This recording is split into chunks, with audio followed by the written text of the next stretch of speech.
Thanks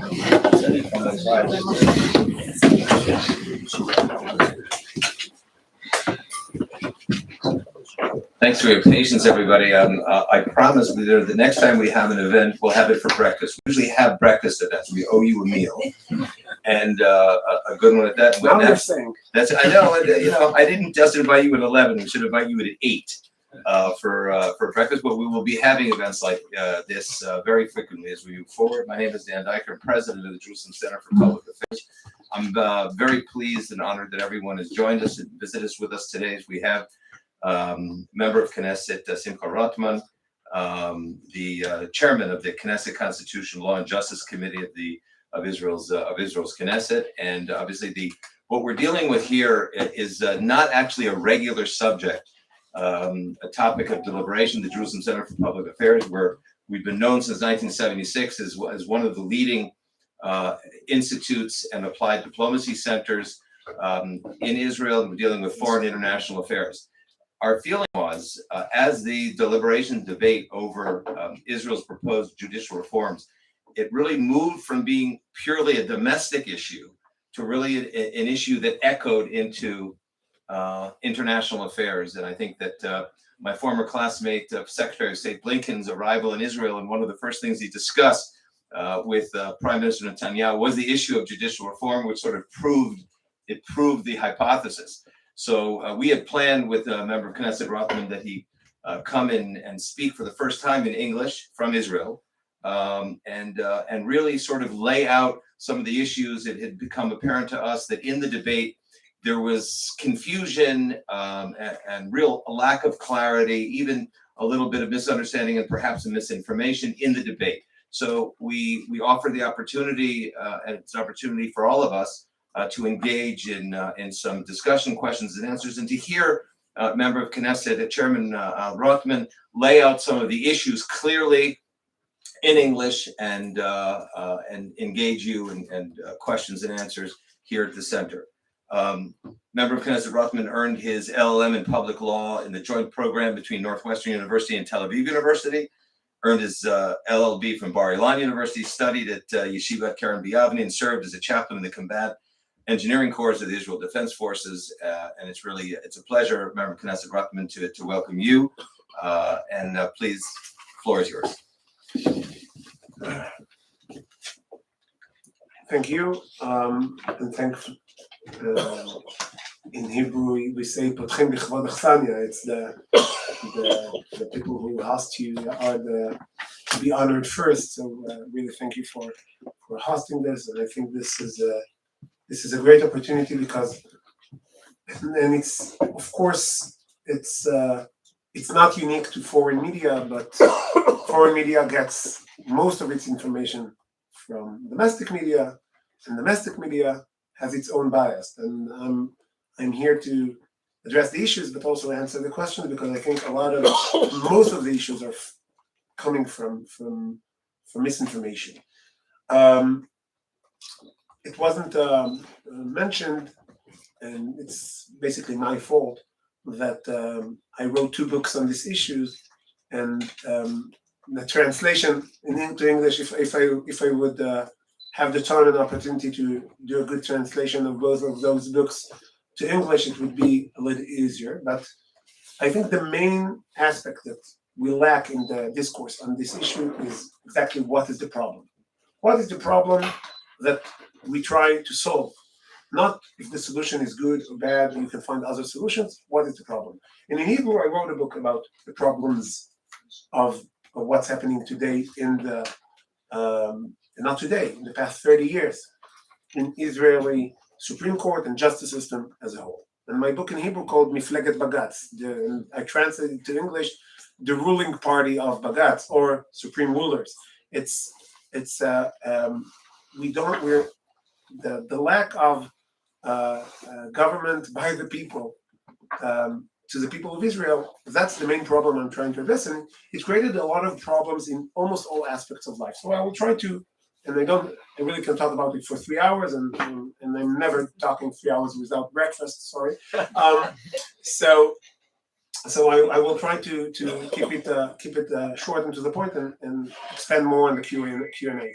But The first chapter of my book was about housing prices. Housing prices in Israel is not a problem created by the economy or by the government. Of course, the government is to be blamed. It didn't solve it fast enough. But it's a problem created by the court. How? Numbers between 1990s and the year 2000, Israel got million new citizens. Small country got million new citizens in 10 years because the people who came from former Soviet Union countries.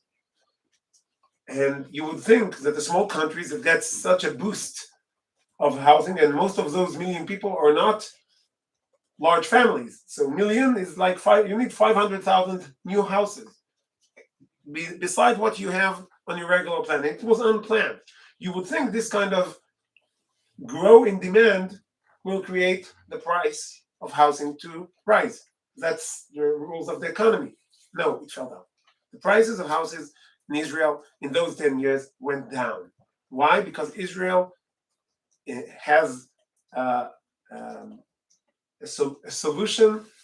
The problems in Israeli land market became a bonus with dealing with this kind of a problem. Most of the land in Israel is state-owned. So if you want tomorrow morning to build a new city, you don't have a problem with ownership usually because the country owns most of the land. You don't need to do anything. You just decide by the government, new city here, and there is a new city. You don't need to deal with all the people who object because it's their land, it's their ancestral homeland. It's state-owned. It's a problem, but it's a solution when you need to deal with this kind of a crisis of so many new houses. So, and that's exactly what the government did and solved the problem. And then pricing the houses prices went down. What happened in 2002? So, but there is what's happening. It's not wasteland. It's state-owned, but it's not wasteland. It's being used. It's being used by kibbutzim and moshavim that grow things on those lands. And you need to compensate them. It's not their land. It's state-owned, but you need to compensate them for giving away the land. And sometimes it's even better for you as a country that they will decide we want to build a new development on our land. We will do all the arrangements that need. We will get the developer. We will get the contractor. We will build. We will sell. Just give us the land so we can do it. It's a free market on a state-owned land. It's really a unique solution that worked very well in the state of Israel. The problem is the people who benefits from that are the kibbutzim and the moshavim that got the land from the government on a lease to grow wheat or corn or whatever on the land. It created some problem with society. They say, why does the kibbutz get the money? It should get to everyone, not social justice. Good questions, but it doesn't stand in the way of development. But the Supreme Court said it stands and prevented this mechanism and basically put a hold on all new developments for 15 years. What's that happened? Prices went up. So housing prices in Israel started climbing because of a decision by the Supreme Court against the better judgment of the government of Israel and against the better judgment of the land authority of the state of Israel. There were 3 decisions that were canceled by the Supreme Court. They were called the jumbo decisions because they had numbers like Boeing planes, 717, 727, 737. So they were canceled by the Supreme Court and the prices went up. Until 2016, the government could not get away from the hold that the courts put in 2002, 2004. So it created a big shortage in developments. In 2016, it started climbing down. I wrote my book in 2018 and I predicted in my book, it's all there, that because of the actions that the government took in 2016 to get over what the court did, we will soon see a drop in the prices. And indeed, in 2019, because of those actions, the prices went for the first time in decades down. So housing prices, government wants to solve the issue, they're blocked by the Supreme Court. Next issue, fighting terror. house demolition in Israel of not for illegal buildings, for to destroy the house of terrorists. Now, it's a problem. We can talk about the problem with international law. It's a problem. I'm not putting it aside. I'm not saying it's not a problem. I don't think it should be dealt with harshly or without consideration of all the other aspects. But it's proven to save lives. It has proven by the army. It has proven by the Shabak. It has proven to save lives. And it also was proven the delay in that, it's the effect of house demolition of a terrorist. If it's happening within a week of the act or within months of the act, has a huge impact on the effect to deter the next terrorist. That's data presented to the court time and again by the army and the Shabak in Israel. It's not a nice solution. No other country in the world needs to deal with what we are dealing. Don't judge us. But that's the situation. And it's a practice in Israel. But the delay of that, and sometimes the prevention of that, was created by the court. And I was researching it when I was, before I was a Knesset member. I was the legal advisor and the research manager of Meshilut, the Israeli Movement for Governability and Democracy. That's the first research that we published, that we showed how the court effectively stopped house demolition in Israel from 2005 to 2009. Stopped. The government wants to save lives, wants to fight terror, and is blocked against its better judgment by the Supreme Court or by the legal advisors in the army or in other places. Second example. Third example. A terrorist sitting in the Knesset using his parliamentarian immunity to direct missiles to the Hezbollah. Gives data on the Hezbollah where he can travel wherever he wants in Israel because he has parliamentarian immunity. He can go and look and see whatever and tell the Hezbollah, you shot there, you need to shoot there. That's an important place. Actively aiding a terrorist organization. I'm not even talking about supporting terror. I'm not talking about inciting terror. Actively supporting acts of terror. Another member of this nice guy uses his parliamentarian immunity to get into prison and gets in SIM cards for phones.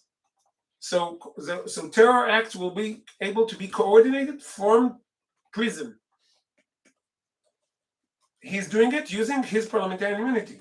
Two members of the same party. Now the government in Israel and the Knesset in Israel saying, and I would think that everyone will agree with it, that's crazy. That shouldn't happen. Should never happen in any country that respects itself. The Knesset passes a law, an amendment to a basic law, saying that if you support terror, you cannot run to the Knesset. It's section 7a in basic law of the Knesset. What the court does, even though this guy being disqualified time and again by the election committee, based on data, based on request by the legal advisor, that has the data that shows he's actively participating in terror, the Supreme Court allows him to run and be in the Knesset until he runs away. The name of this nice guy is Azmi Bashara. He ran away using his parliamentarian immunity, ran away from Israel in order to not stand justice on his acts of terror. That's example number 3.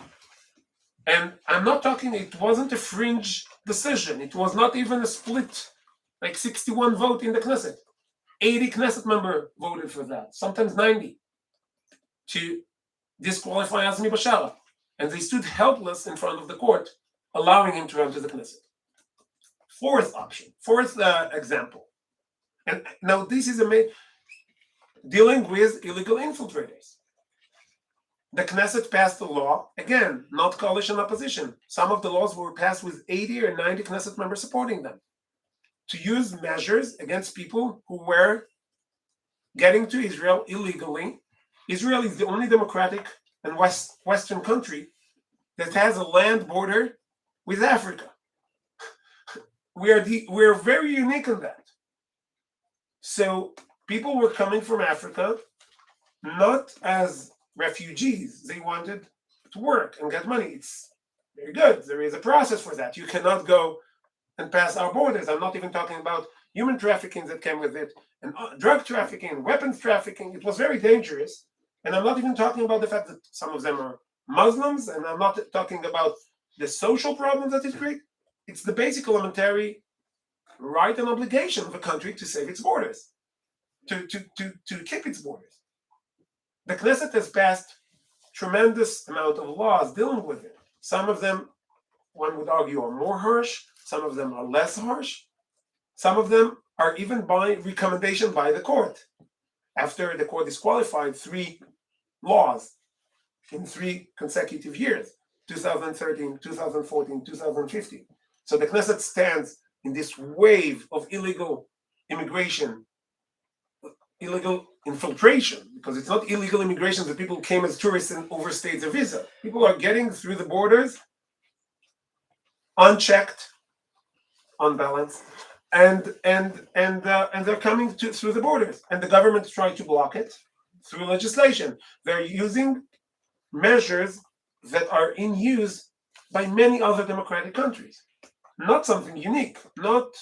It's not death penalty. It's not even a dehumanizing process. It's if you got into this country in an illegal way, you will be sent back, or you will be encouraged to go back, or we will try to find other solution to send you back.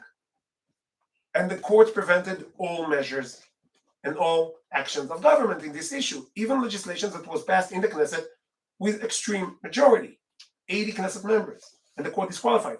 And the last time was after the recommendation of the court in the 3rd verdict, saying, you know what, don't jail them until they leave the country. And allow them to work illegally. They got them to allow them to work. Just take away part of their wage and keep it until they go. It's the least restrictive measures that one can imagine. It was offered by the Supreme Court.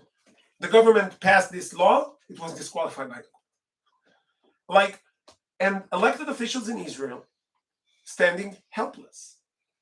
Now I gave 4 examples. I can go like that all day and not repeat one example. I really can go. I wrote a book. I can really go. And that's just the Supreme Court. If we talk about the chief legal advisor that became like the officer that is the court before the court, he makes the decision. I can give one example of the chief legal advisor because there are really many. And I didn't even start talking about the political bias, meaning the same court that said that if someone got into Israel illegally through the border, if you tell him you will be in detention for 3 years unless you decide to leave the country, the court said that's too much. You cannot do it. Okay, so we have a very progressive court, very strong on human rights, right? Okay, that's what people would think, even more than other countries. But it was the same court that said that if for some reason the government decides that the house that you bought legally, fair and square, you have to leave it because of a government decision, and you stay there. You overstay your residence, not your stay in Israel. You overstay the fact that you, in the house that was built and purchased by you from the government. The government sold you the house, you paid, and then for some reason the government decided that you have to leave. And you stay there extra 3 days. It's punishable in 3 years in prison. That's what happened in the disengagement from Gaza and from the north of the Shimon. So in Gaza, you would say, okay, you have a reason because the army has to leave there, and say you have to go. In the north of the Shimon, the army is still there. You can go there, you can walk, you can see your house. It's not even dangerous to be there. But the government decided that you cannot live there anymore, and you have to leave. And if you stay there, it's 3 years in prison. The court said it's reasonable. It's proportional, and it's okay. It's definitely okay. And the court never disqualified this law.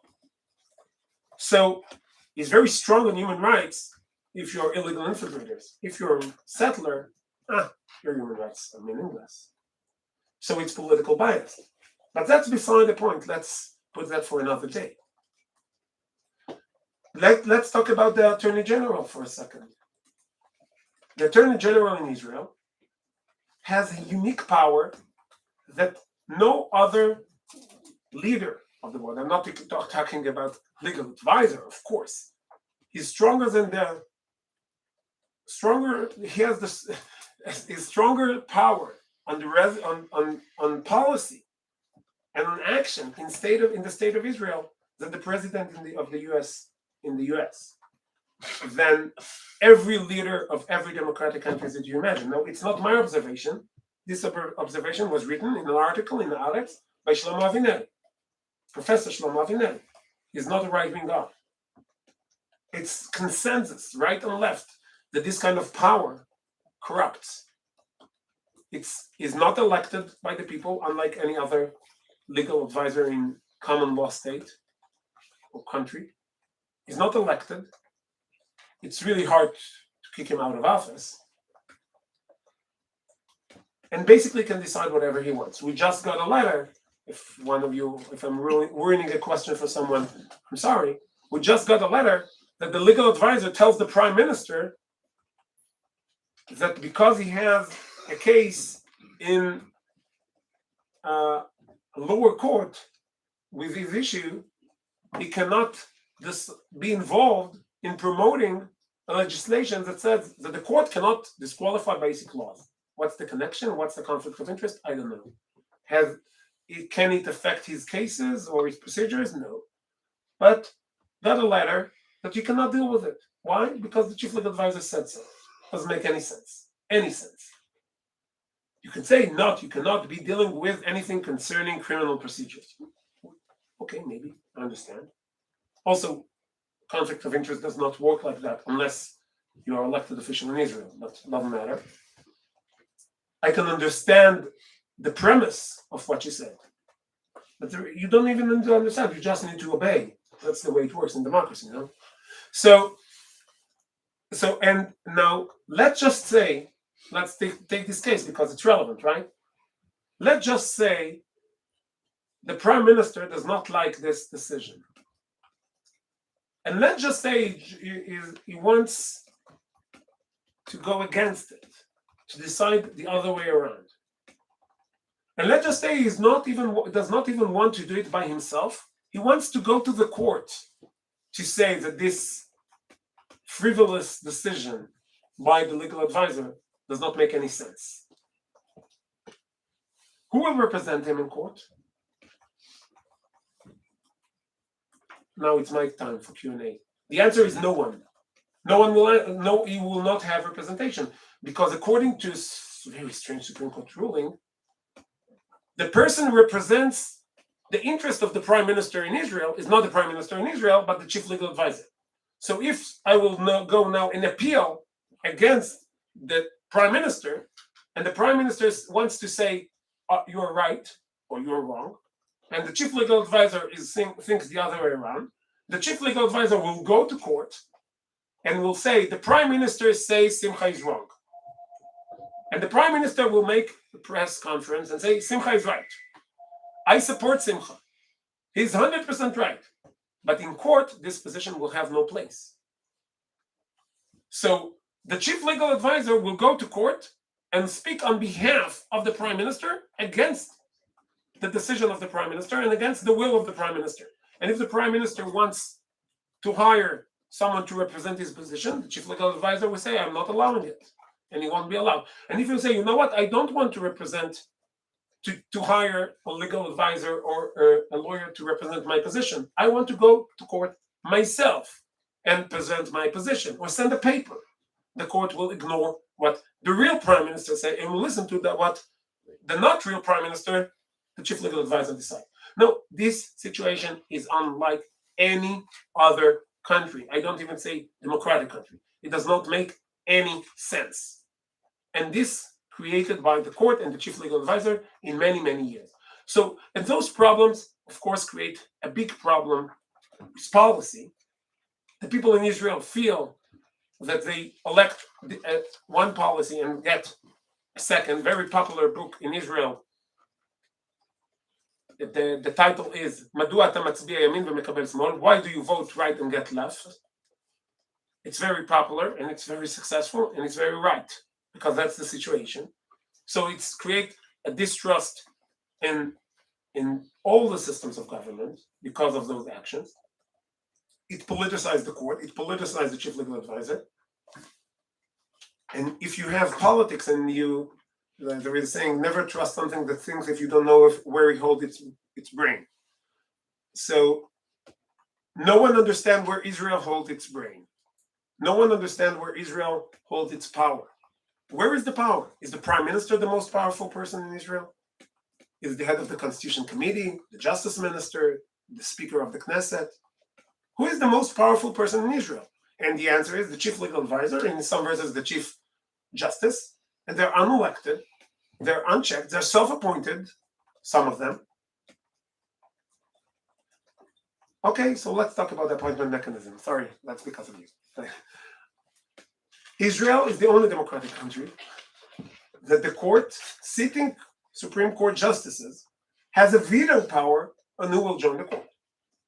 I'm saying the only democratic country. If you count Turkey and Greece on some aspects, there's something similar, but no other country. Okay, so you cannot appoint a Supreme Court justice if the sitting justices object.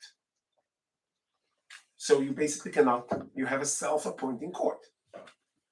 And that's why the distance between the public in Israel and the court, I'm not even talking about the level, the understanding, the diversity. I'm just talking about the distance between the court and the state of Israel, and the public in the state of Israel. Ever-growing distance creates ever-growing distrust. Now, the numbers show it very clearly.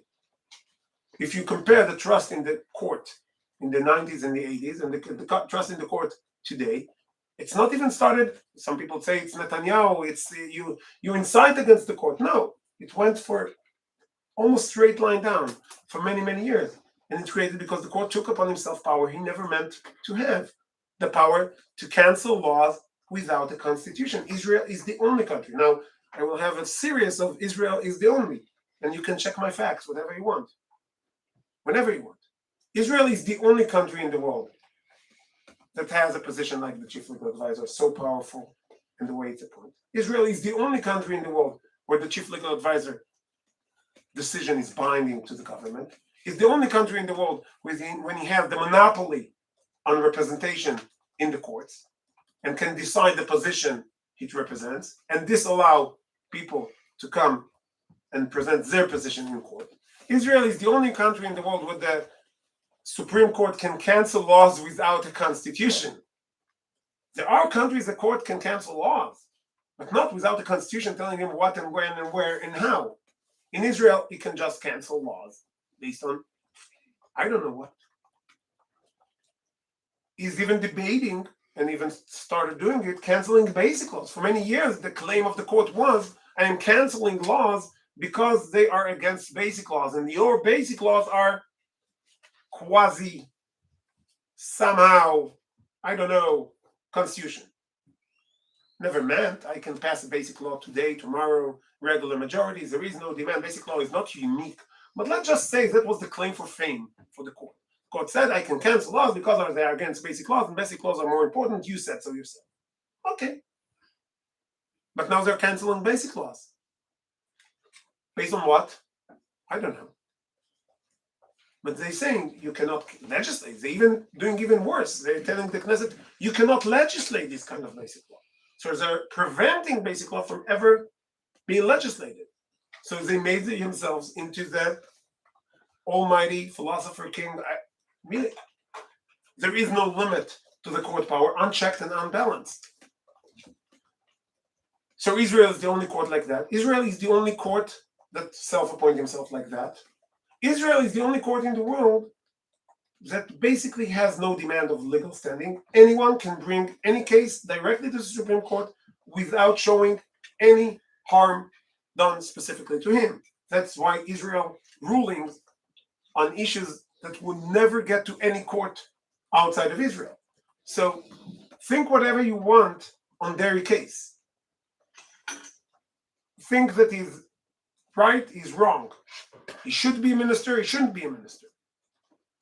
The truth of the matter is that this kind of appeal would never find itself to any court in any democratic country, because if you don't like the ministers that the prime minister appoints or that the Knesset appoints, don't vote for them next time. That's what you have. You cannot go and say, no one in this, as mentioned, I have my master's degree from an American university. If I would go to an American lawyer and tell him, listen, I don't like Blinken so much, even though he's your friend, and I don't think he's qualified to be a secretary of the United States of America, because I think it's unreasonable to appoint him for a secretary. Are you crazy? It's unreasonable. And I would go and I will try to find a lawyer that represent my case in front of the Supreme Court of the United States. I probably would find myself locked down to prevent damage to myself. People will look at me as I'm crazy. No lawyer in his right mind will take the case. There is no possibility of even passing the secretary in the guard. The guard in the entrance of the Supreme Court will tell me, go away. There is no case to answer. It will never get to the Supreme Court. And that's not the case only in the US. Every democratic country, that's the way it will work. No one can call and say, I don't like the reasonableness of this minister being appointed, because no one has the standing to do so. No one has the right to be appointed as a minister and say, you hurt my right to be a minister of justice or a minister or secretary of state or whatever. So no one can bring the case to the Supreme Court to begin with. Nevertheless, the court will never have the opportunity to make this kind of frivolous decision. But the court gets these appeals, listens to them, and then decides them. Based on what? Against that, by the way, against the basic laws of Israel. Chapter 3, paragraph 3 of Basic Law Government in Israel says that the government should get the trust of the Knesset. The court basically said, no, you should get the trust of the court. It says the Knesset, yeah, but it's me. It's actually me. I run the show here. No other country in the world, full stop. Now, so demand of standing, we're talking about that. No limit of justiciability. There are issues that no other court will decide, issues of national security usually, or major budgets that are involved, or other issues. And the court in Israel will do all that and more. No limit. There is no appeal. You go directly to the Supreme Court, first instance and last. And you know what? If it would be a case that those kind of appeals are very, very rare, I would say, you know what? Strange is I don't know how Israelis made up their mind about this decision, this system. But if it works for them and it's really, really rare, then okay, once in a lifetime it happens. Okay. Also, the Supreme Court in the US has a case once in whatever, I don't know, many years that they can decide on direct. Usually it's something concerning maritime or whatever. If you go directly to the Supreme Court as an original jurisdiction in the US, it's happened. It's very rare. How many cases the Supreme Court of the US deals with every year? 60, 80, very busy years it can get to 100 or 200. That's the amount of cases the Supreme Court has the ability to decide and affect what's happening in the country. How many cases the Supreme Court in Israel deals with every year? Anyone have a guess of the number? 1,000. 1,000? Why 1,000? 10,000.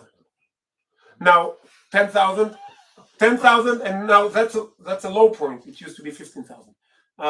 But many of the cases were moved to district court, so now it's 10,000. But okay, let's say most of them are very minor cases that dealt with issues that, like an appeals on how many cases at the first and last instance on policy issues, usually major issues that does not go to other courts. the number is, it can be 4,000, 3,000, what's called tikei bagatz. Bagatz and irurim minalim. It's either direct or an appeal on the lower court, but deals with administrative law cases. So if the court, now one of the defenders of the court, I don't think they defend, I think they are creating the largest damage you can imagine to a court system by defending this kind of not working system. But the defenders of the court say, why are you shouting? The court is interfering only in 4% of the cases in front of him. But those 4% are more than entire cases of the Supreme Court of the US, criminal, administrative, and civil, all together. So those 4% have way more power. And I'm not even talking about decisions that actually deny, but actually gives them in some other way. I'm not even talking about those numbers. Those 4% are more than any other court in the world interferes in government in Israel. So we are a country that is managed by its court. And the distrust in the court is the distrust in Israeli government. And the last thing before I go, so that's why the reform is needed. We can talk later, and I think that the Q&A will be better on the details of the reform. But anyone who denies the need for the reform does not understand how democracy works. That's very simple. Anyone who thinks this system that I just described is even remotely can be described as democratic country does not know how democracy works. Now, I will talk about the details, but just keep in mind, the Chief Justice gave a speech saying everything is fine, nothing to see here, no need for reform. The only problem in the court is too much workload. That's the only problem in the Israeli system. Don't touch it, it works. That the Chief Justice, former Chief Justices, said the same thing. Any change that was ever offered, peacefully or not peacefully, to the system were denied in the same harsh way. So the fact that they're shouting and using words that I don't want even to repeat, and threats of violence, and the violent terms, and talking about tanks and firing squads, and all those terms that the judges and the defenders of the court are using against the change, it's not because my change, it is my, of course, as a politician and not as a politician, I will always want to say that my changes are significant and will change the system, of course. But it's not because they're too big or too harsh. They were using exactly those same terms where Professor Friedman was a Minister of Justice and tried to limit the terms of court presidents. It was the exactly same shouts. They were using violence, threats. When it was small change, when it was a big change, he offered some big changes also. But they were using the exact same objection to any change to the system for the past 30 years. So don't read too much into their hysteria. The Supreme Court of the Chief Justice of Israel thinks that the situation that I described, that I published my book in Hebrew in 2019, I never got a lot of law professors, a lot of judges, sitting judges, former judges, got it for me. I never failed a fact check on what I wrote in my book. No one ever challenged the information that I give, and I gave you examples from my book. So, and the Chief Justice of the State of Israel thinks this situation that I just described is working, don't touch. And the same way the former Chief Justice, Barak, and the same way the former Chief Justice, and the same way apparently the Attorney General, of course, it gives them a lot of power.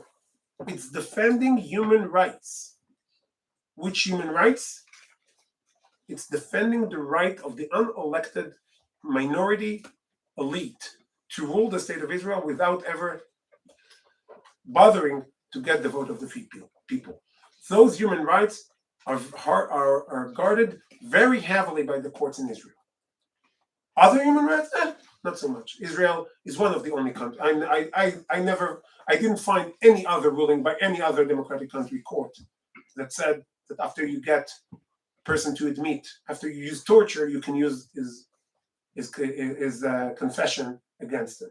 I never found any court making this kind of decision. In Israel, it works. So it's not defending human rights. The Knesset defends human rights way better than the court will ever do. The Knesset passed a very, very liberal arrests law.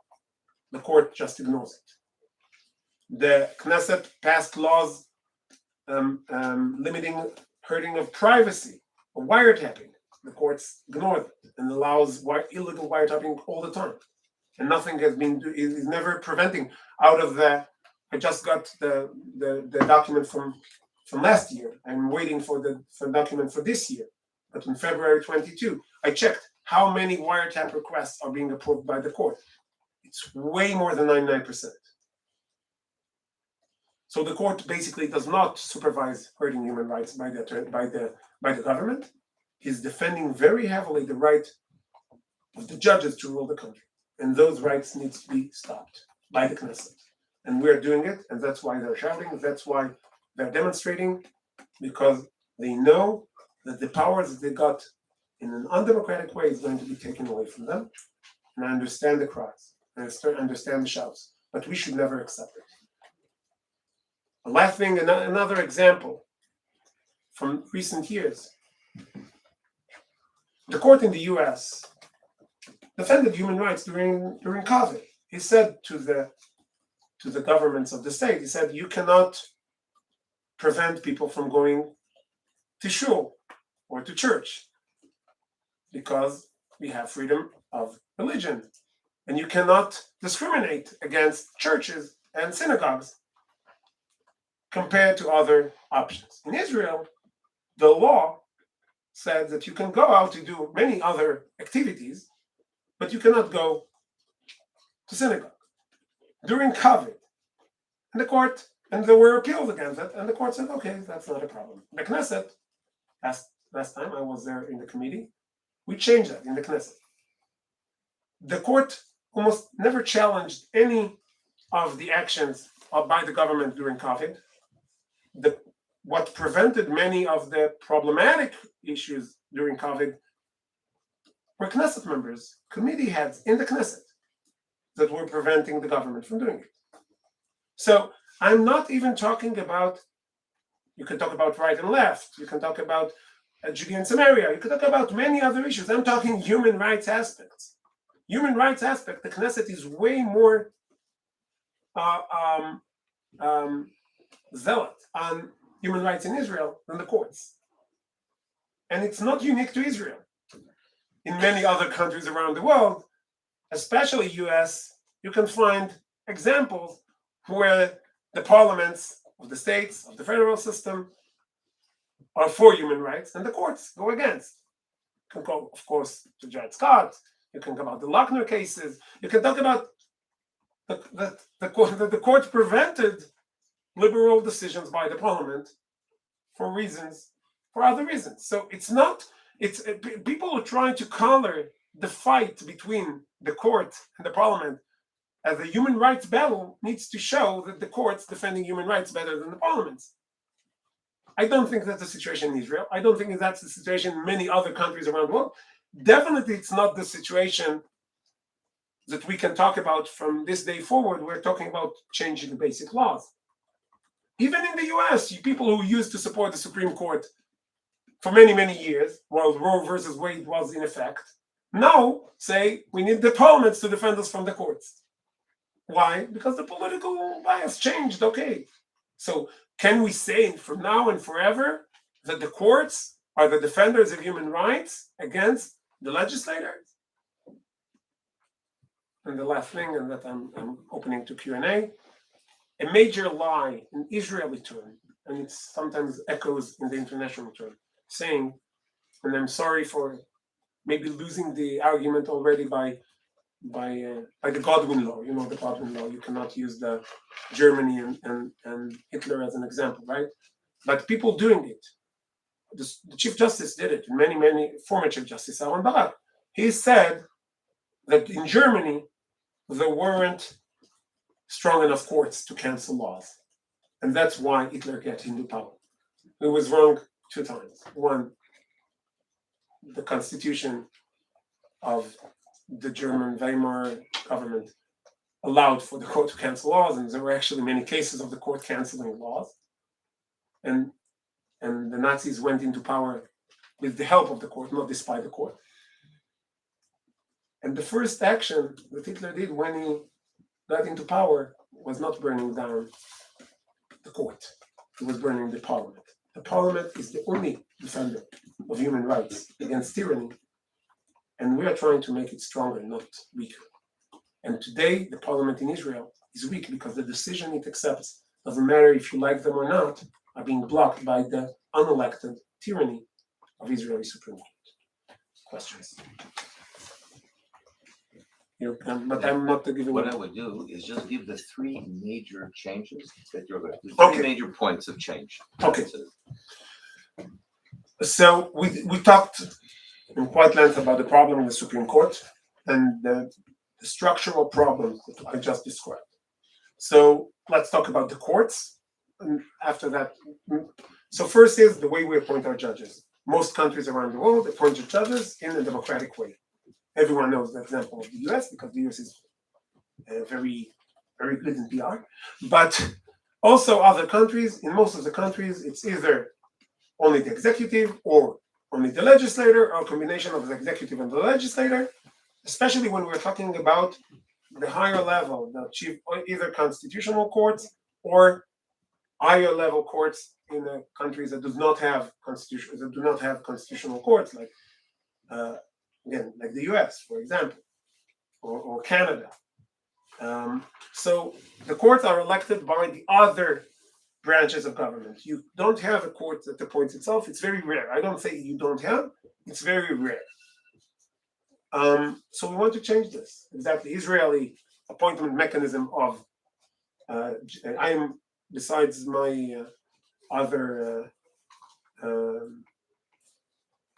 bio that you heard, I'm also a member of the Judicial Selection Committee. I was elected by former Knesset, and until the Knesset will elect new members, I'm still a member of the Judges Selection Committee. So the Judges Selection Committee, made of 9 members today, 3 Supreme Court justices, 2 members of the Israeli Bar, and because I told you 5, you don't really care who the other 4 are. The other 4, if you really care to know, are the 2 ministers and 2 Knesset members, usually one from the coalition, one from the opposition, but it doesn't have say it everywhere. And until the 90s, it was always 2 coalition. After that, it sometimes became 2 opposition, 1 coalition. It's varied. So this committee, you already see that to appoint regular judges, you have a minority of elected officials. The entire body politic of the state of Israel, Knesset and government, is represented by 4 members out of 9. And also, to appoint a Supreme Court judge, you need to have 7 out of 9 majority, which Baruch Hashem gives the government and the coalition an ability to block bad appointments, but it also gives a veto power to the sitting judges, the 3 that always vote as a block. They're not politicians, they vote as a block. We are politicians, sometimes not on the same party, we have different aspects, different ideas. Gideon Sa'ar and Ayelet Shaked in the last government, they were from 2 different parties. There were 2 ministers in the committee, and they didn't always vote the same because there were different parties and different ideas. 3 judges, always a block. By the way, against the law, but that's the way it is. And they consult before, they shouldn't. They should make their own decision, but they do consultation before, against the law. But what can you do? Can you appeal against them? So that's the way the system works today. We offer to change it. The current idea is to have 3 from the judiciary, 3 from the government, and 3 from the executive, and 3 from the legislature. The to get the bar out, because the bar has nothing to do with electing judges. It's also create a big conflict of interest, and if you follow the news, other conflicts. And the three ministers from the government, three Knesset members, two from the coalition, one from the opposition, and three judges. It will be the Chief Justice ex officio from his position and her position today, and two others will be chosen together by the minister and the Chief Justice. So you have three judges, ex-judges. The other two are ex-judges. The Chief Justice, sitting justice, and the other branches of government. And that's the idea. Now the problem that we are being blamed for giving the coalition power to appoint judges, and we say, yeah, guilty as charged. We want Israel to elect its judges like any other democratic country where the majority chooses the judges. Now, of course, it won't be to replace the judges in the court, because even if this government will have all its time, all its 4 years, it will only affect 4 judges out of the 15. So you cannot change the court by one coalition. You don't have a court that controls the judiciary. So that's one major change. A second major change is to make sure that the court cannot cancel basic laws. And if you cancel laws based on the basic laws, it's first because of the basic laws and not for some vague ideas of what the law should be. And second, it has a strong procedural restraint on his power to cancel the laws. My idea is all the judges vote unanimously, because it has to be kept only to most extreme cases, especially when we don't have a constitution. If we would have a constitution, it would be different, but we don't have a constitution, meaning it has to be a really clear cut of going against the quasi-constitution that we have. And the Knesset can override it in a special law with 61 vote 3 times. Now, for Americans, it sounds strange, because if it's against the Constitution, why would you let the parliament in a regular majority overturn it? For Americans, I know it sounds strange for Americans. Keep in mind that the basic law that the court canceled the laws based upon this basic law was passed in the Knesset in 32 votes, not even 61.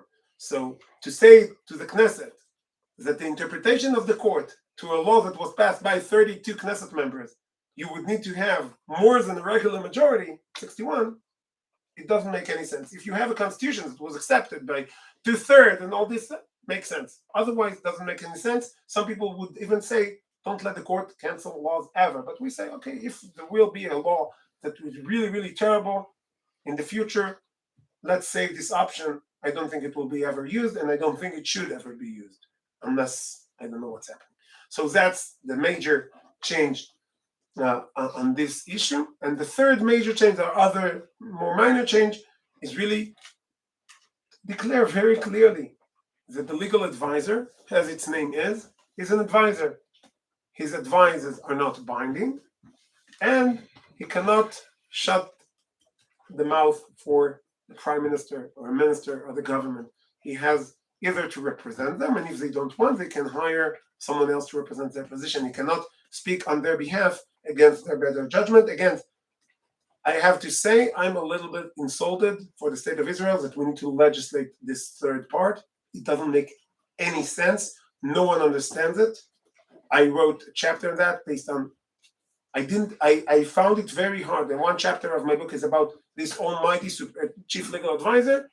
I found very, very hard to find support, either in logic or in writing or in academic writing, to the position that is the common idea for the chief legal advisor, that his advices are binding. You can't even understand how it became. It's very hard to understand. It's very hard to explain why is this situation. Why do you need a law to say the obvious? A legal advisor is an advisor.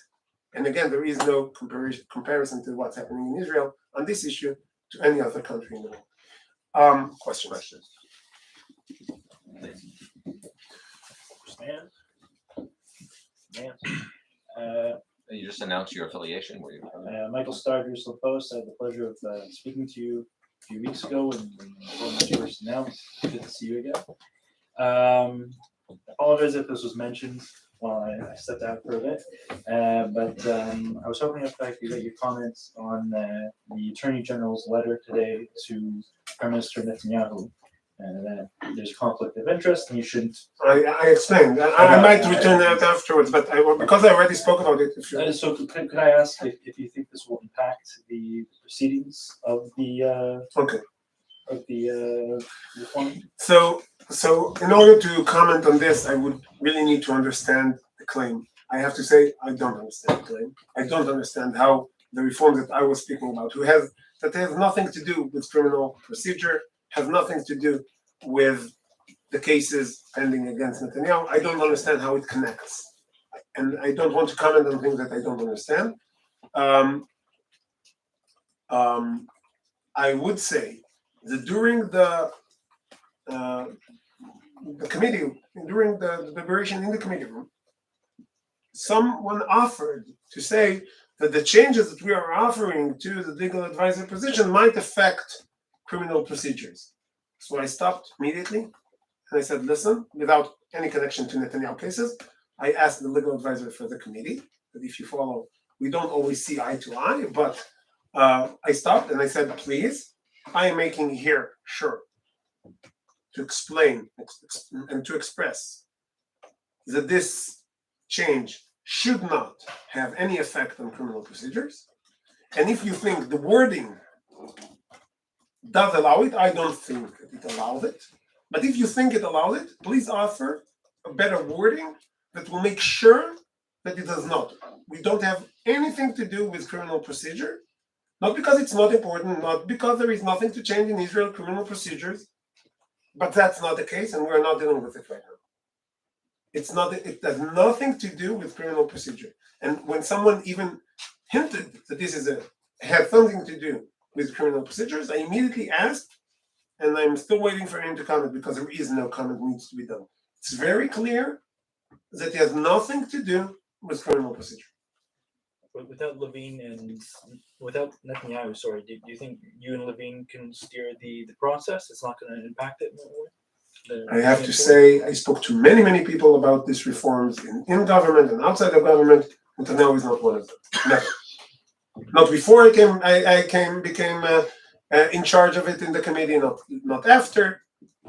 Yes.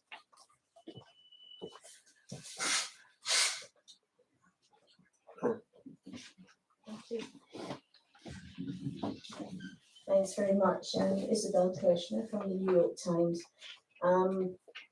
Two questions. One, you said that the Supreme Court had stopped the practice of house demolition From 2004 to 2009. Yes.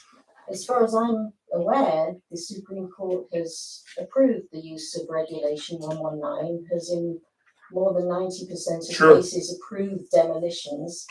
And in 2005, from what I understood, what stopped the practice was the Shani Committee report, which was a military committee commissioned by the military, which concluded that the military shouldn't be walking on the borderline of illegality. So the answer for this question is a little bit too long for a short answer, but I wrote research on this exactly in 2013 and showed, including showing excerpts from the PowerPoint presentation presented to the Matkal from the Shani committee. The general staff from the Shani committee has about 60 slides, all of them showing how it's crucial, how it's important, how it's effective, and the last one saying, but we're on the edge of legality, that's why we should stop. Now, well, it's the military, not the court. What does it mean, the edge of legality? And that, again, in my book, and also David Zecharia, who is now a special advisor to the UN on fighting terror, in his book, describing what made the Shani committee say exactly that, because the question would be, if the court approves it all the time, then why would Shani committee, we are not judges and not lawyers, saying we are on the edge of legality, and the reason is legal and not military, And the answer was by written in his book, Chaya's book, that in the court, while the Shani committee people were sitting in the court, Chief Justice and Aaron Barak said, listen, if you don't stop it, we might consider adopting the minority decision by Cheshin, who was a constant objection to using 119 regulation, and we will adopt it and we will make it the court ruling. And then and they didn't do it because Shani did the Shani committee did a tactical retreat in order to prevent the court from doing it and stop the house demolition. So it was an offer, as you would say, an offer they can't refuse. Now this I wrote it in 2013 based on documents that were released in 2009 by an appeal by the Moked Laganat Prat, an organization that usually appeals for on these issues, and they got this PowerPoint presentation, and then it was found. In 2005, people did not understand why the Shani committee made their decision because it was secret. It was released only in 2009, and to make things a little bit worse, not worse, more sure, I just recently met someone who was a member of the Shani committee, and I presented to him the paper. He said, 100%. We sat there, we were threatened directly by Barak to stop house demolition, otherwise we would lose this tool forever. So we preferred to make this recommendation and stop for 4 years until Barak goes out of the court, and then we will be able to continue. And that was what behind the Shani committee recommendation. And second question, could you just perhaps explain a little of the role that Kohelet Policy Forum has played in your work? There's been reports that your advisor, who used to be at Kohelet, actually drafted the legal advisor legislation. Okay. And just interested to hear about the relationship. So Kohelet Policy Forum is an organization that was founded around the same time as Meshilut. My organization was founded. We have shared some ideas over the years. They are focused on many other issues, also free market and national security and other issues that they are dealing with. My organization, Meshilut, was mostly focused on judicial and legal reform. So we had some overlap, but I was never working for them. We were working alongside each other, and we, of course, I appreciate their people a lot, and I appreciate their professionalism. Shimon Ataf was my advisor, was working for them, I think, 2 or 3 years ago. He was, so he's a sleeper cell of Kohelet, but he's also a sleeper cell of the Supreme Court. He was just working there. So I might have brought two sides of this debate together in Shimon Ataf because he was working for the Supreme Court in the past few months or year. And before that, he was in, I think, master's degree in Columbia Law School. And before that, he was working in Kohelet. I think that's, and of course, Kohelet, it's not a secret. It was published by the Minister Levin. They were involved in drafting his legislation. They were helping and advising. He thanked them specifically in the conference that he made, and I think it's a great thing to have think tanks in democratic countries that give very good points and decision and help with drafting the ideas of politicians. Again, that's I think that's very it's a non-issue, I would say. Okay. Professor Cutler, former Justice Minister of Canada, now the Special Representative for Anti-Semitism in the Government of Canada. Thanks, Dan, for the I just noticed 2 days ago, and this is fortuitous, that the International Association of Jewish Lawyers and Jurists sent you a letter unknown to me. I got a copy to the effect that I've been appointed as their representative to enter into a dialogue with you, among other things. So I'm happy for this encounter, and I want to express appreciation for the clarity of your expression today. Let me just begin by saying I agree that reforms are needed. I also agree that, although you didn't go too much into this, that some of the critiques saying that this is the end of democracy or this is totalitarian, do not help the dialogue and the understanding of the case. Now, as to the one thing when Dan Decker mentioned, as Minister of Justice and Attorney General of Canada, I not only held those two offices, I was also the Chief Special Prosecutor. I thought that was wrong, and when I concluded my responsibilities, I asked that the positions be separated. It's not all three be held by one person. So that's even worse in Canada, if you will, in a certain sense. No, it's also the case here, but that's maybe the next level of the reforms. That takes more time. It's in the plans, but not for today. Exactly. On the issues of standing and justiciability, kol shafit, etc., I understand the concerns. In fact, I think I've appeared before the Supreme Court of Israel as much as I've appeared before the Supreme Court of Canada, and I can tell you that I would not have had that kind of standing the other way around before the Supreme Court of Canada. So I agree that certain reforms are needed, and that the Supreme Court has erred in cases you mentioned, the Bishara case. At the same time, I think we have to guard against misinformation. And with all due respect, I'm only going to use one example, and that has to do with regard to the asylum seekers. The very terminology in Hebrew is itself prejudicial, which is mistanimim, and you refer to them as illegal, etc. Illegal infiltrators. Yeah. So there's a very clear Canadian connection to all this. There are two groups of asylum seekers. They came from Darfur, they came from Eritrea. They went to two countries. They went to Israel and they went to Canada.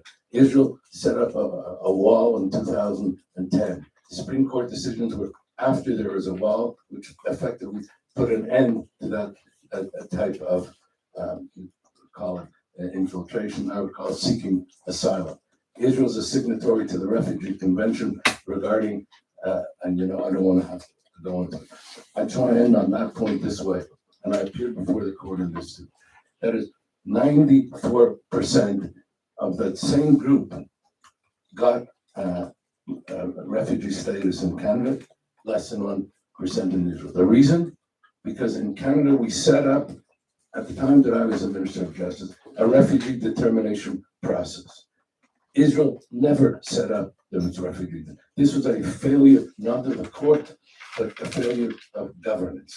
And if that refugee determination process had been set up, if they had access, I don't want to go into it, it's not the time for it. I'm just saying that I think the Supreme Court entered into an area that it didn't have to enter into if a proper refugee determination process had been set up. And in the absence of that, that's when the asylum seekers had to make their claims. If I may, Yeah. I think that you cannot talk about percentage when you have when it's not the same at all. Because when someone comes from Eritrea to Canada, he enters. I don't know much about geography, but I think that he might enter through a legal way. He came as a tourist and asked for asylum, or he came in another way, immediately asked for asylum in other country and got the asylum from Canada. So he got in legally, and then he's saying, I have a problem with Eritrea. In Israel, they get in illegally, not like the Canadian. So they broke the law to begin with. Your people did not break the law to begin with. The people you accepted as asylum seekers. That's one different. I think that when you talk about the rule of law, that's an important question. Did you break the law to ask for the asylum? Second, some of them came directly from the countries they are seeking the asylum from. Eritrea or Darfur, they went on a plane and got directly to Canada on the plane. Here by us, they passed 3 or 4 other countries on the way, and they didn't ask for asylum there. And what's happening because they're Muslim countries. doesn't matter. They're where they wouldn't have had rights, most of them. I understand there are many Muslim countries around the world. If that's a reason to ask for asylum, that you're living in an Islamic country, there is 1 billion people who are eligible to asylum. I don't think that's the rule. I don't think that's the rule of asylum seeking in the International Convention. So it doesn't make, if you're asking for asylum, it's because you are not defended in your own country. You are being hunted down in Darfur or in Eritrea. And a lot of people in that came here from Eritrea are going to the embassy of Eritrea and celebrating the Independence Day of Eritrea with the Eritrean ambassador. They're not hunted down by Eritrea. They're passing, their families are living there, they're working there, they're transferring money back to Eritrea. That's not the case for refugees. Now you say, and you're right, that Israel does not have the procedure to determine that. But again, you were dealing with people that if you don't determine that to begin with, they either came in legally as tourists and then you decided, or you made this process in your embassy in some other country. We had to deal with tens of thousands that came illegally overnight and flooded the streets. Because again, I don't know much about geography, but we have a land border with Africa and you don't. So to compare the numbers in Canada and the percentage in Canada and Israel is comparing apples and oranges. It does not make the criticism is in place, and I agree, but it has nothing to do with the numbers, the powers, and the illegality of the people getting into the country. You made a predetermination with regard to illegality, when that is a determination that has to be done either through a determination problem which was not set up or by a court in the absence of it. And what happened here is that they did not have an opportunity to even present their case. There's a different, when you have a well-founded fear of persecution, etc., and you're a signatory to the Refugee Convention, then this is not a predetermination of a legal entry to begin with, and not allowing access to a court and a court to. If I know that you came in and you got in illegally, they've come into Canada illegally too, and there have been determinations with regard to that. So I'm saying. But I'm saying it's a numbers issue. It's a numbers issue, very important. Time and numbers, not percentage. And the fact that to the best of my knowledge, and if I'm wrong, correct me, most of them entered legally as tourists and overstayed their visa. They didn't got in. I know the mechanism to get into Canada. You have to be pre-approved. You have this procedure. You don't get on a plane to Canada if you're not being pre-approved by the Canadian authorities. I'm saying that's not the issue of how they entered. The issue. I think this issue is relevant. Sorry. And once you had a wall put up, there was no longer any even illegal misunderstanding. So the determination could have been. But I don't want to waste more time. I just want to go on the two things where Canada has been referenced, and where I think inappropriately. For example, Canada has been invoked with regard to support for the override provision. It's two entirely different situations. Canada, the override was within a Canadian Charter of Rights and Freedoms. If this was within an existing constitutional Charter of Rights and Freedoms, it would be a different story. It's outside of it without the protections. Second, in Canada, the limitation of the override is for 5 years. Number three, it does not apply to all rights, etc. I can go on and on. It's fundamentally different. I understand, with of the course. override, okay, Canada should not. But before you had charter, the court could cancel laws. The court, yeah, that's the other thing I wanted to get to. The statement that was made that Canada could not cancel laws is simply false. Before the charter, Before based the on charter. what? Based on the British North America Act at the time. And Based on law. But Based on law. based, Not based on laws that gave them this authority specifically. That's the question. Here, that's not the case. You're right. In the case in Canada is much better than us. Here, we never gave the court this power to begin with. Not in an act of parliament and not in a charter. That you're right. There is a difference. no, The situation is kal v'chomer, the other way around. No, you also had Kvod Adam V'Cheruto, 1992, when you said it passed with only 32. As you know, there was an agreement at the time because primaries were going on, Kizuz, and there would have been a lot. Yes, because they took from it specifically the power to the court to cancel laws. Just yesterday, the chairman of the committee stood in my committee room and said openly, I thanked him for his honesty. He said, there were two things that I took out from the law in order to get to an agreement. One of them was equality clause, because I knew that if I put in equality clause, I wouldn't be able to pass the law with those kizuz and other aspects. And the second one is the ability of the court to cancel laws. I took those two out of the law in order to get to an agreement. And what did the court do? Exactly the two things that the Knesset took out in order to get to an agreement, the court decided them anyway. And the most of the laws that the court canceled were not based on other things that were in the charter or the law, but outside of the charter.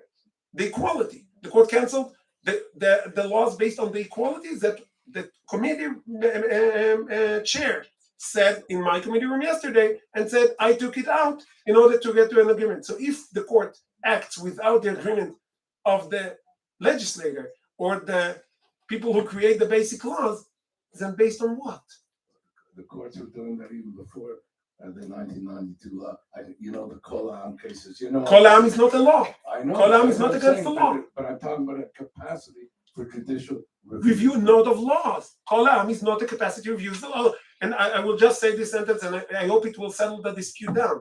Kol Am is a very important case. I don't know if everyone knows. Kol Am is a case concerning the freedom of speech and the ability of the government to limit it. It's a very famous case from 1953 in Israel. This case did not cancel any Knesset law. That's why this judicial reform has nothing to do with it. I asked specifically, just as I asked about the criminal procedure. I sat in the committee room and I asked the legal advisor and told him, if anything that we are doing here today will prevent the court to give the exact same ruling as in Kol Am, or the exact same ruling in Shayab, another case of freedom of occupation, freedom of the ability to work based on political affiliation, or the case about Danilovich, because someone from the LGBTQ community was sitting there, a Knesset member, and said that the cases against anti-discrimination for gays, case Danilovich, and I asked them, if anything that we're doing here, do you think that anything that we're doing here would prevent the court to give the exactly same ruling as it gave then? The answer was no. I asked him, if you think that anything that we're doing here today will be, or tomorrow, will prevent those rulings that were given in Israel before 1992 or 1995, where the court usurped this power, all illegally. If you think that anything that we're doing, it will affect it, please raise your hand and prevent me from doing it, please, because that's not my intention, and offer changes to the reform based on that. And he said, okay, A, it does not do it. B, if it will, I will prevent you. Or not prevent, I will tell you and you will change the law. So much of the criticism, and that's I began with, much of the criticism against the reform based on fake news and misinformation. If anyone comes to you, or to any of you, and said, the freedom of speech in Israel is endangered because of this reform, you can tell him and show them the video that I said specifically that the basic rule, the fundamental case about freedom of speech in Israel, that I think is a lighthouse to freedom of speech in Israel and around the world. It's a very important case. If anything that we're doing in the committee room will prevent this kind of ruling from taking place, I myself will cancel it, not connecting to anyone else. One second, Erwin, can we? If you thought this was a press conference, we're now in a McGill Law School debate on constitutional law with two of the best things. So that's where we are. This is a law school debate. If I want to take 10 seconds, I wanted to call out to talk about the importance of a court with regard to protecting human rights. Agreed. And I'm worried that one of your other reforms, and it'll take 10 seconds, to require a full court and a unanimous decision, etc. Only to cancel laws. I know. I think that is asking too much. Okay. So that's one question. I just want to let me ask one question on behalf of, let's say, a foreign point of view. Member Knesset Rothman, from an international point of view, I think one of the reasons that we wanted to, Second, it's working. Yeah, I think we finished paying last hour. Okay.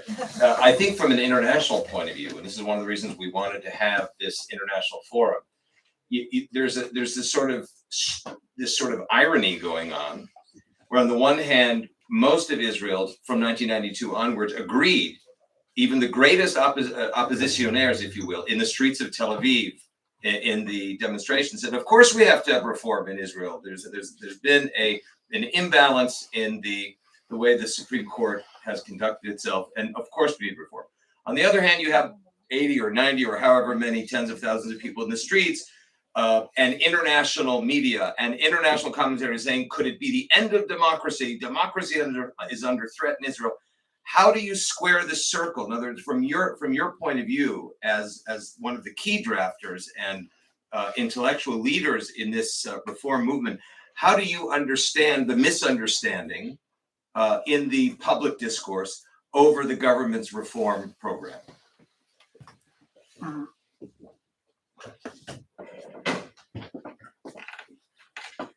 I think it's an issue that is very common around the world. And it's about conservative versus liberals, or progressives, or right versus left, especially in Israel, but also in other places. Because we are not progressive, because we are I personally believe in freedom of speech. I'm a free market kind of guy. When I'm in power, I'm not looking to create my own broadcasting organization. It's not for me to do. I don't think that the government needs to do. I don't want to take control of the academia because I believe in academic freedom. So when the right is in power, is giving away power to the public. But the left is in power, they're creating institutions that will keep their powers ever going even after they're not in power. That creates a problem in the discourse. I don't control the Israeli media, and I don't want to control the Israeli media. I don't control the press, and I don't want to control the press. But some aspects of the press in Israel were set in place by left-wing governments, and I can't even get rid of them. Israel and North Korea, and I'm not sure about North Korea, are the only countries that have a major media outlets operated by the army. Now, it's operated by the army, and it's out of the reach of the politician, and it's good that it's out of the reach of the politicians, but when you don't have a reach of the politicians, and you don't have the reach of the free market, you have people who are unaccountable that can talk whatever they want, free of any criticism. Because if people would not like what Galei Tzahal is publishing, they will continue to get the exactly same amount of money from the government. The same way go for the Tagid. Almost 1 billion shekels a year comes from taxpayer money to people who are unaccountable. So I don't control it, and I don't want to control it, but it's being controlled by someone, and it's not the public, and it's not me. Then who? Good question.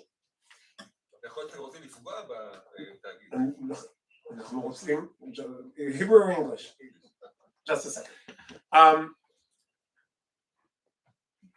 So I don't think there is a justification for a state-owned media outlet. I think it's against the freedom of speech. It creates a problem. If I want to build my own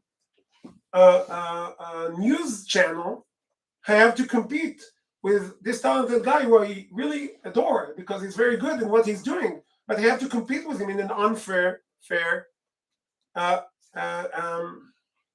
situation. He don't have to get people to pay him because he gets the salary from the government, and he's broadcasting news. And if I will try to broadcast news, I might offend someone, and I will lose support from publishers and from companies. He will continue to get his salary, and I will be run out of business. So I am less free than him, and it's not fair. And if I'm private owned, I'm not talking about government owned.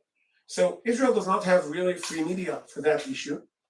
And surprise, surprise, when there was an independent right-wing media outlet called Arutz Sheva, it was closed by the court, believe it or not, based on that freedom of occupation, meaning if you are legal and you are publishing in a free market medium, you are hurting the freedom of occupation based on Israeli court. That does not make any sense, but that's what happened in Israel. Now, so this battle of PR, yeah, we're not so good at PR because we don't control the media and we don't want to control the media. We don't control the academia and we don't want to control the academia. But our enemies or our rivals or our do control it.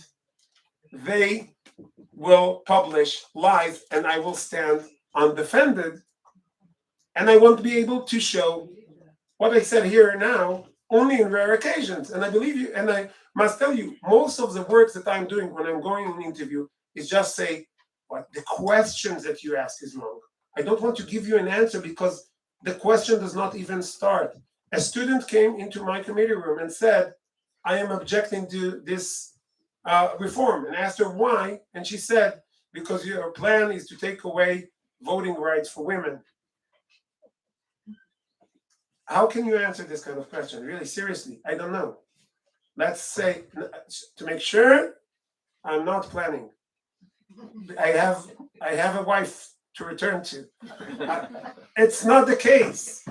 I'm innocent. I never did it. I don't want to do it. That's the kind of discourse the media in Israel makes for me. I can't even start to argue when people come to me.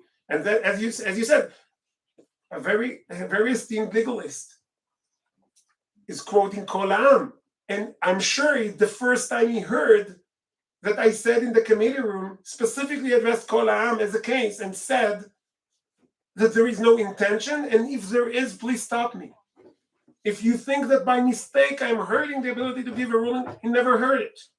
And not because he's not informed, he's well informed, but he's well informed from Israeli media. And I actually watched the proceeding. yeah, I know. But no one can watch 10 hours a day to get the important parts. So that's the problem. That's what creates the media problem in Israel and outside of Israel. I hope this event will help solve it a little bit. I am eager for a debate. I'm eager for a discourse. I'm eager even for compromise. No one is coming. And the fact that the Chief Justice said her condition to come and talk to me or to Yariv Levin, to talk, not to agree, to talk, is that the procedures in the Knesset will stop. That her condition to talk shows you everything you need to know. There is one side here that wants to pass legislation in a deliberative, democratic way, and one side that says everything is okay, and if you don't stop what you're doing, I'm not even going to talk to you. Just choose who is the democratic and who is the authoritarian powerhouse. Last question. Yes. Please, I- your affiliation? Briefing, my Annabelle from Reuters. I have a million questions for you, but I'm only gonna ask two. Two. I said one. I'm Sorry. gonna ask two. Good. My first question is just looking forward, if you can tell us what the game plan is, because there's, you're pushing through your initiative, but there's also the Justice Minister, the government initiative. It's very unclear what's going on, whose initiative is gonna pass, are you gonna fuse them? And if you can give us maybe a timeline when you think that these initiatives are actually gonna be written into law? That's my first question. You already put two into the one, but okay. More questions. My second question, I've been sitting in the committee, I think you've seen me there a couple of times, and cutting through the demagoguery and the whataboutism and the inflammatory rhetoric on both sides, mind you. If you listen to the experts who are there, not just there, also outside, internationally, inside Israel, if you cut through all the rhetoric, you've got, even from people who support reform and change in the legal system, there have been very few who haven't criticized or maybe suggested changes to your plan. And they've spoken about cherry picking, and I think you heard a little bit from the. And I think I answered.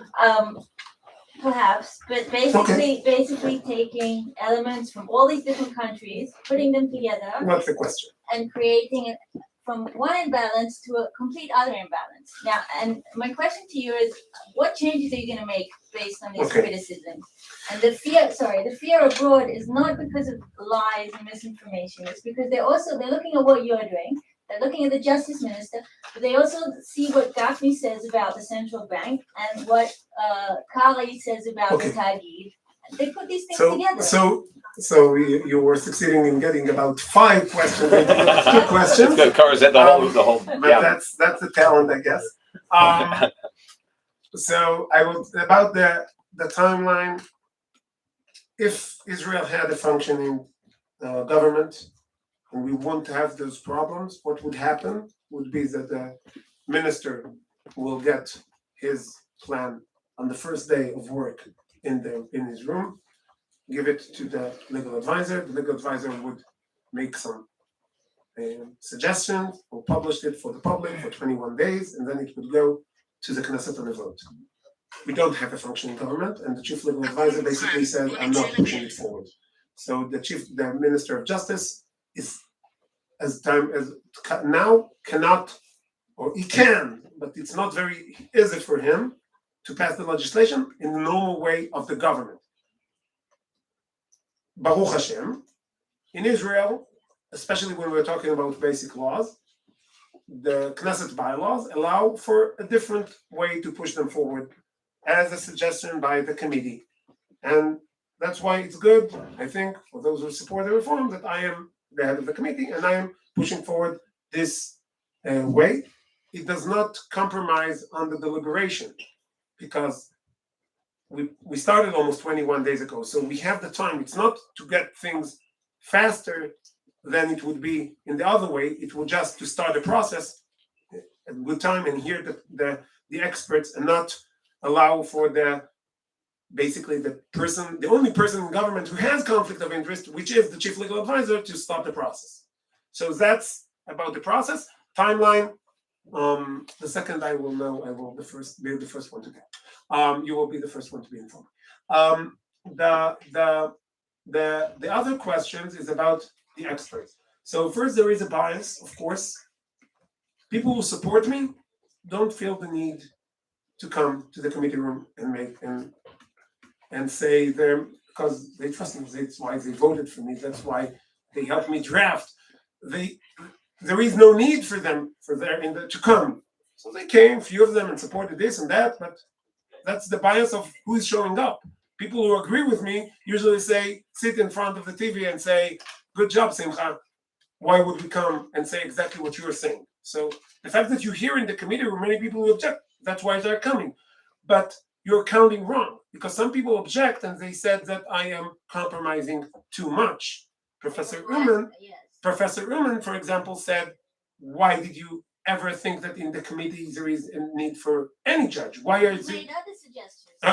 I know, but there and also some other people came. So there were suggestions from many sides, and that's the way the legislation works. You get the suggestion, you push them forward, and the first reading, second reading, third reading. That's a work in progress. You want to see the end already? Stay tuned. That's the legislation process, and the fact that you are not the only one. You have the Chief Justice on your side. Demand in order to begin considering my ideas. I will already tell you what I'm willing to take away. That's not in a way, not negotiation or not legislation work in any other. So is this a negotiation tactic? It's not a negotiation tactics. I know what I want to do. I published the whole plan before the elections. We made a press conference about it. It's over in the website. You know, and you read it. I know I pointed where I want to go. You want to tell me that some of it is not good for you. You want to compromise.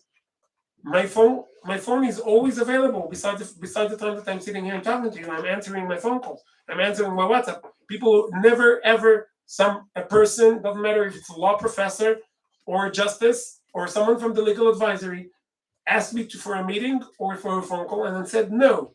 Also people from the opposition. That's the way it works. You push forward the legislation and you collect information and collect requests and collect demands, and then you try to create some final solution. Not using this term, final solution for the legislation. That's the idea. I really don't understand what's so strange about it. That's the way legislation works in a democratic country. And anyone who shouts against it, again, you're in a good society. You're a good company with the Chief Justice. And the reason she's shouting like that is because she thinks that everything is good in the system I just described. That I think that even the people who said that I'm doing a little bit of a cherry picking, and I disagree, and I can argue and make this debate, and it was interesting for me. It was interesting, I think, for him, and I'm sure it was interesting for you. But that's an argument to be made in the committee room or outside. No problem. No one is doing this. It's a one-sided, but not of our choice. It's one-sided because the Chief Justice, the supporters of the court decided that everything is fine, nothing to see here, move along. Okay? Thank you very, very, very much. Thank you very much. I'd like to, first of all, thank all of you and say not only do you get breakfast, for this one, you get lunch as well.